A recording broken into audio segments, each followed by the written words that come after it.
Think you know the whole story? Turns out you were probably taught the half-truth. Welcome to Half-Truths. Close your eyes for a moment.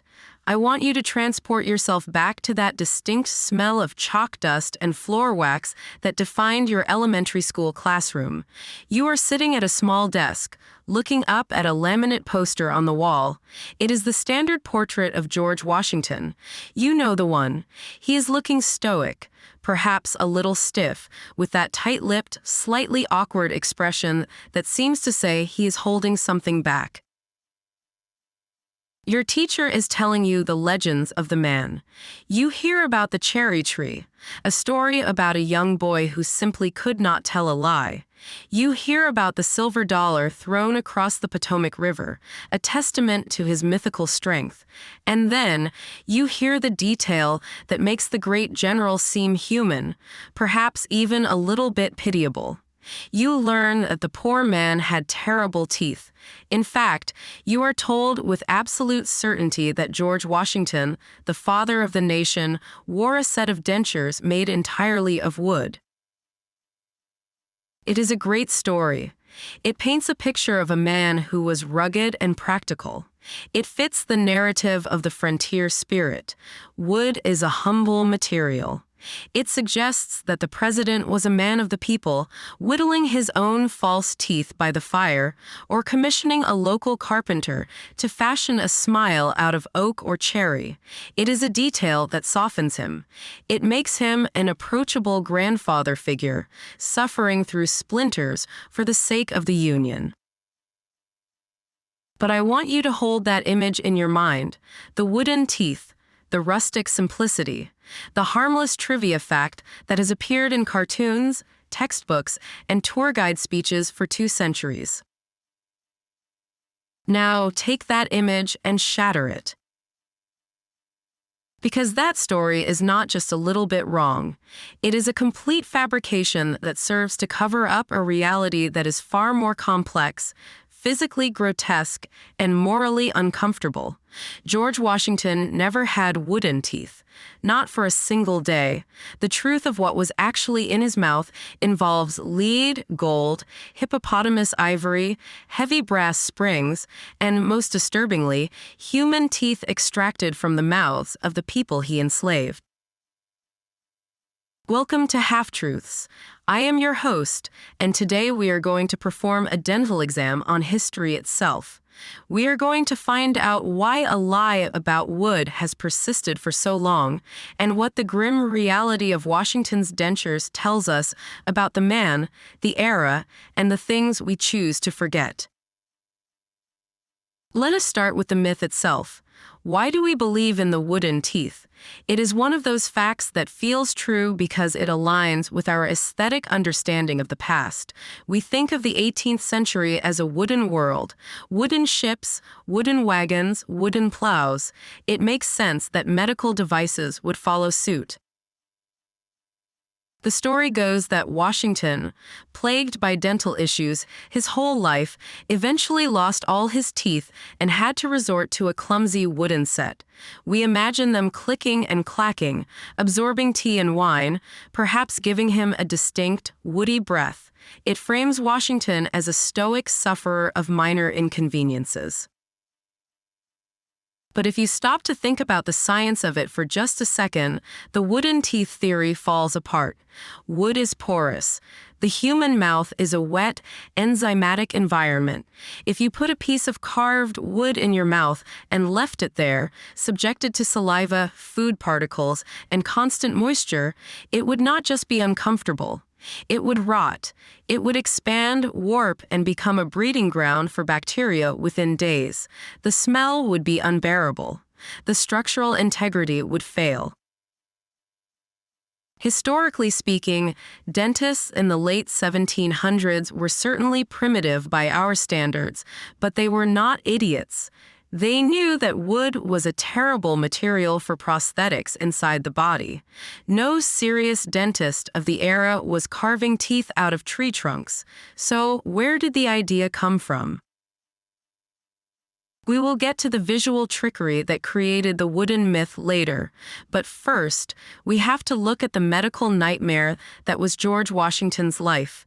This is the context usually left out of the hero narrative. We think of him as a statue, marble and unfeeling. In reality, the man was in constant, agonizing pain for almost his entire adult life. Washington began losing his teeth in his 20s. By the time he was inaugurated as the first president of the United States in 1789, he had exactly one natural tooth left in his head. It was a lower left bicuspid. He clung to that solitary tooth with a desperation that is almost heartbreaking, but eventually, even that one had to go. The reasons for his dental ruin were a combination of genetics and the medical treatments of the time. Washington had smallpox and malaria earlier in life, and the standard treatment for many ailments involved heavy doses of mercury oxide, which destroys gum tissue and loosens teeth. On top of that, he had a habit of cracking walnuts with his teeth, which certainly did not help. So, for decades, Washington was fighting a losing battle against his own skull. He suffered from inflamed gums, abscesses, and infections that would lay him up for weeks.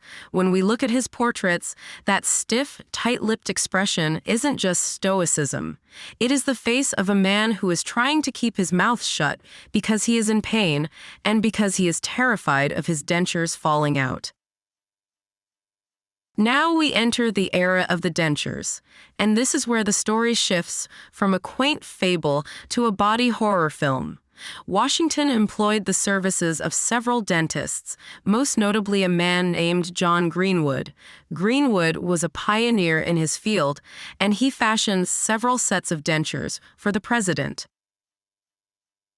These were marvels of engineering, but they were also instruments of torture. The base of the dentures was often made of lead or gold. They were heavy. To keep them pressed against the gums, they used coiled metal springs. These springs pushed the upper and lower plates apart. This meant that in order to close his mouth, Washington had to actively clench his jaw muscles against the force of the springs. Imagine having a spring-loaded device in your mouth that is constantly trying to force your jaw open. To keep your mouth closed, you have to exert constant muscular pressure. This explains the shape of Washington's face in later portraits. His jaw looks heavy and swollen because the muscles were overdeveloped from years of fighting his own teeth. But the real shock comes when we analyze what the teeth themselves were made of. If they weren't wood, what were they? The materials list reads like a witch's potion. The plates were carved from hippopotamus ivory or elephant ivory. The teeth themselves were a mix. Some were carved from elk's teeth. Some were shaped from the ivory itself. But the most effective teeth for dentures were, unsurprisingly, human teeth. This was not uncommon for the time. In the 18th century, if you needed a tooth replaced, the best replacement was a real tooth. But where do you get a supply of human teeth? Sometimes they came from cadavers. Grave robbing for medical research and supplies was a thriving underground industry. Sometimes they came from the poor, who would sell a healthy tooth for a few shillings to feed their families. But in the case of George Washington, the provenance of his teeth leads us to the dark heart of American history. We have to look at the ledger books of Mount Vernon. Washington was a meticulous record keeper. He tracked every penny spent on his estate, and in his ledgers, preserved for history, there are entries that stop you cold. In May of 1784, there is a notation in Washington's account book that reads, "Cash paid Negroes for 9 teeth on account of Dr. Lamoyera." The amount listed is 122 shillings. Let's unpack that sentence, cash paid Negroes for 9 teeth. This entry confirms that George Washington purchased teeth from the enslaved people living on his estate. These teeth were likely extracted to be used in his dentures or the dentures of his family. Now, traditional historians have sometimes tried to spin this. They argue that because he paid for them, it was a transaction, a valid business deal. They suggest it shows he treated them fairly, but we must apply critical thinking to the power dynamic at play here. These were people owned by Washington. They were his property in the eyes of the law. If the master of the estate, the man who holds the power of life and death, freedom and bondage over you, asks for your teeth, is there any such thing as a consensual transaction? Can you truly say no? The payment of 122 shillings was certainly money, but it was a pittance compared to the value of a healthy tooth to a wealthy man. And beyond the economics, consider the physical violation. An enslaved person, already stripped of their liberty and labor, is now having a part of their physical body extracted to improve the quality of life of their enslaver. The teeth were pulled, likely without anesthesia, and then handed over to a dentist to be fitted into the mouth of the man who kept them in chains. This is the reality that the wooden teeth myth obscures. When we tell children that Washington had wooden teeth, we are telling a story of a craftsman. When we tell the truth, we are telling a story of exploitation. We are forced to visualize the first president speaking his inaugural address or giving orders to his generals with the teeth of his slaves in his mouth. It is a visceral, intimate connection to the institution of slavery that is much harder to brush aside than a story about cherry wood. But the horror of the dentures doesn't end with the source of the teeth. We also have to talk about the user experience. These contraptions were a nightmare to wear. Because the base was made of ivory and the teeth were organic material, they were highly susceptible to decay. They required constant maintenance. Washington had to remove them, scrub them, and soak them. If he didn't, they would putrefy. In a letter to his dentist, John Greenwood, Washington complained that the dentures were absorbing the color of the port wine he drank. He wrote about them becoming black and stained. And this is where we find the origin of the wooden myth.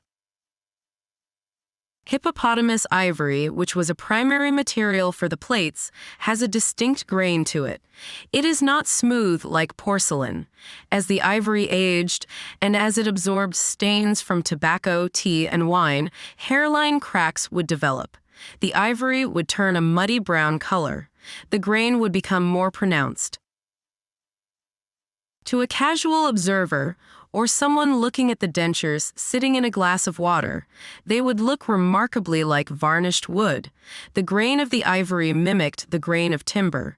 Over the years, as the story was passed down from person to person, stained ivory that looks like wood was simplified to just wood. It is a perfect example of how history gets flattened. The visual description overtook the material reality. And frankly, it was a convenient mistake. Wooden teeth sounds like a quirky fabrication. Rotting hippopotamus bone and slave teeth sounds like a Gothic horror story. The discomfort caused by these dentures also changed the course of Washington's presidency in subtle ways. He hated speaking in public. He avoided giving speeches whenever possible. This wasn't just because of his political philosophy. It was because he was afraid his teeth would click, or the springs would snap, or the pain would be too great. There is a famous story about the portrait artist Gilbert Stuart. Stuart painted the iconic Athenaeum portrait of Washington, the one that ended up on the dollar bill. When Stuart was painting Washington in 1796, the president was having a terrible time with a new set of dentures. They made his mouth bulge out in an unnatural way. Stuart, trying to get the jawline right, actually asked Washington to remove the dentures. He then packed the president's cheeks with cotton to try and simulate the shape of a jaw with teeth. If you look closely at that portrait, you can see the discomfort. You can see the tightness around the mouth. You are looking at a man who is physically miserable, being stuffed with cotton because his expensive, painful, spring-loaded contraption was failing him. It is also worth noting that Washington was deeply self-conscious about this. He didn't want the world to know the extent of his infirmity. He corresponded with his dentists in code or through private channels. He sent the dentures back and forth for repairs constantly. It was a source of shame. And this brings us back to the function of the myth. Why do we cling to the wooden teeth story? Myths serve a purpose. They are not just accidental errors. They are protective layers. The story of the wooden teeth protects Washington. It protects him from being seen as a frail, decaying old man. It preserves his dignity. But more importantly, it protects the audience, us, from the complexities of his moral life. If we acknowledge the human teeth in his dentures, we have to acknowledge the humans they came from. We have to look at the ledger book. We have to reconcile the man who wrote about freedom and liberty with the man who purchased body parts from the people he owned. The wooden teeth story is a sanitizing filter. It takes the messy, organic, exploitative reality of the 18th century and replaces it with a clean, dry, manufactured object. Wood is neutral. Human bone is not. There is another layer to this as well, regarding the history of medicine. We like to think of the Founding Fathers as enlightened intellectuals, which they were. But they were also living in a time of medical barbarism. The gap between their political philosophy and their medical reality is jarring. Washington was a man of the Enlightenment, a man of letters and science, yet he lived a life of physical torment that was treated with mercury, bloodletting, and crude mechanical devices. The wooden teeth myth softens this blow. It makes the past seem quaint rather than terrifying. When we strip away the myth, we see Washington not as a marble demigod, but as a biological entity. We see a man who was desperate to maintain the illusion of strength while his body was failing him. We see a man who used his wealth and power to literally cannibalize the bodies of those beneath him to maintain his own image. It makes him more real. It makes him more terrifying, and it makes the history of the United States far more tangible. So, the next time you see a dollar bill, look at that jawline. Don't think about cherry trees. Don't think about wooden carvings. Think about the gold springs pushing against ulcerated gums. Think about the hippopotamus ivory turning brown with port wine. Think about the entry in the ledger book from May 1784. The truth is not a story of rustic simplicity. It is a story of pain, power, and the lengths we go to hide the uncomfortable parts of our heritage. The smile of the first president was a construct, held together by wire and privilege, and the silence surrounding it speaks louder than any speech he ever gave. Now you know the real story. What other half-truths are still out there? If you enjoyed this episode, please subscribe, leave a comment, and join us next time. Until then, stay curious.